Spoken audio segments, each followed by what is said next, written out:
Health විත් දෙසාන YouTube channel එකත් එක්ක එකතු වෙලා ඉන්න ඔයාලව ආදරෙන් පිළිගන්නවා. අදත් අපිත් එක්ක එකතු වෙන අකලංක. ඔයා මේ කලින් සැරේ එනකොට පොඩි ගැජට් එකක් ගෙනාවනේ. අද මම එකක් ගෙනාවා. මොකද ගෙනාවේ? අද මම ගෙනාවා එන්න මේක. කොහෙන්ද ඉස්සුවේ? මේක මේ එහෙම කිව්වොත් එහෙම මට ආය සමහරට ගෙදර යන්න බැරි. උණ කට්ටක් නේ? උණ කටුව. අද අපි කතා කරනකොට පොඩ්ඩක් ඕක පාවිච්චි කරන්නේ කොහොමද කියලා. සමහර කට්ටිය ඉන්නනේ දන්නේ නැති. මම හිතන්නේ ගොඩක් අය දන්නවා. අපි මතක් කරා යන්. ඔව්. දැන් ඔක මේ සමහර කට්ටිය මේ කියන්නේ මේ හරියටම ඕක කොහොමද මැනගන්නේ කියන එක ඒ දේවල් ගැන පොඩ්ඩක් කතා කරමු. මෙහෙම උණ කට්ටුව පාවිච්චි කරන්නේ විශේෂයෙන් නම ඉන්නේ නැති. අපි ගොඩක් ඔක්කොම දන්නවනේ ඒක. ඒතර මේ උණ කට්ට අපිට පාවිච්චි කරන්න පුළුවන් ඇඟේ විවිධ තැන් තියෙනවා. අපි බහුලව පාවිච්චි කරනවා මේ දිගට තියාගන්න පුළුවන්.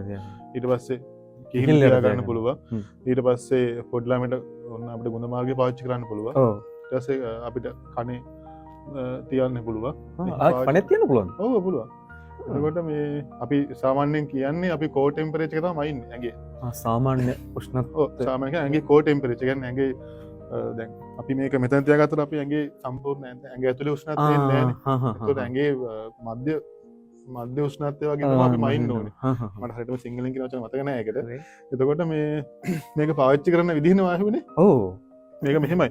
විශේෂයෙන් මේක අපි පාවිච්චි කරන කලින් මොකක් හරි අපි ගෙදර නම් පොඩි සැනිටයිසර් එකක් හරි ඇල්කොහොල් රබ්බයක් හරි තියාගෙන පොඩ්ඩක් මේක පිහදාලා ඊට පස්සේ අදාළ කරන තැන අපි විශේෂයෙන් දිවයට බලනවා නම් සාමාන්‍ය කෑම කාලා නැත්නම් හරි බිව්වට පස්සේ පැය භාගයක් විතර ගියාට පස්සේ තමයි පාවිච්චි කරන්න පුළුවන්. නැත්නම් ඒක අපි කන බොන දේවල් වලින් උෂ්ණත්වය වෙනස් වෙනවා අපි කට ඇතුලේ උෂ්ණත්වය වෙනස් වෙන්න පුළුවන්. ඊට පස්සේ අපි කිහිල්ල පාවිච්චි කරනවා නම් කිහිල්ල හොඳට පිහදාලා ඊට පස්සේ දාඩිය තියන්න පුළුවන් එහෙම වෙන්න පුළුවන්. ඒකට එහෙම පාවිච්චි කරන්න පුළුවන්. ඊට පස්සේ ගුණ වර්ගය එහෙම වැඩි පාවිච්චි වෙන්නේ නැහැ. ගොඩක් පොඩි ළමයට තමයි පාවිච්චි වෙන්නේ. ලදරුවන්ට. එතකොට ඒ අදාළ කරන පිරිසිදුකම් ගොඩක් වෙලාවට ඒ වගේ ඒවා වෙන්නේ හොස්පිටල් සෙටප් එකේදී. එතකොට එයාලා කරනවා. එතකොට මේ පාවිච්චි කරලා පස්සෙත් අර වගේ ඇල්කොහොල් රබ් එකකින් හරි එහෙම නැත්නම් මොනවද සැනිටයිසර් ටිකක් දාලා හරි පිරිසිදු කරලා අරන් තියන්න පුළුවන්. විශේෂයෙන් එතකොට අපි ඇඟේ උණ කියලා ගන්න සාමාන්‍යයෙන් ෆැරන්හයිට් 100.3 වගේ පැනනහම උණ කියලා ගන්න. දැන් මේ මට මතකයි පොඩි කාලේ නම් මම දැකලා තියෙනවා මේ රසදිය උණ කටු. දැන් මේක නම් ඩිජිටල් එකක්.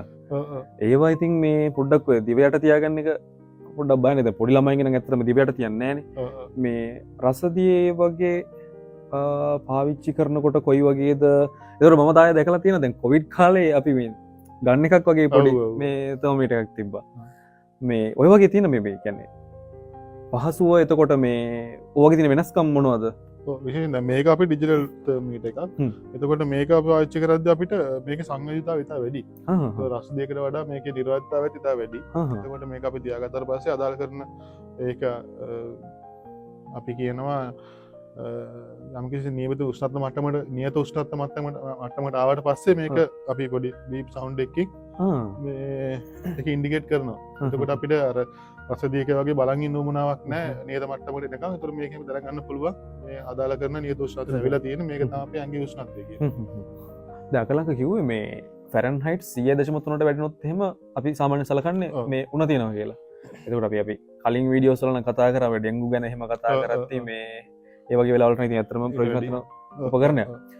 මේ එතකොට සාමාන්‍යයෙන් ඔය වගේ වෙලා දැන් අපි දවස් 3ක් ඉන්න නැතුව නිකන් මේ ඔයිට වඩා උෂ්ණත්වය වැඩි වුණොත් එහෙම ගොඩක් වැඩි වුණොත් එහෙම මේ හොස්පිටල් යන්න ඒ වගේ අවස්ථාවල් තියෙනවා. සාමාන්‍ය මොන වගේ උෂ්ණත්වයකද එහෙම හදිස්සියෙ එහෙම ඇඩ්මිට් වෙනවා නම් එහෙම වෙන්න ඕන.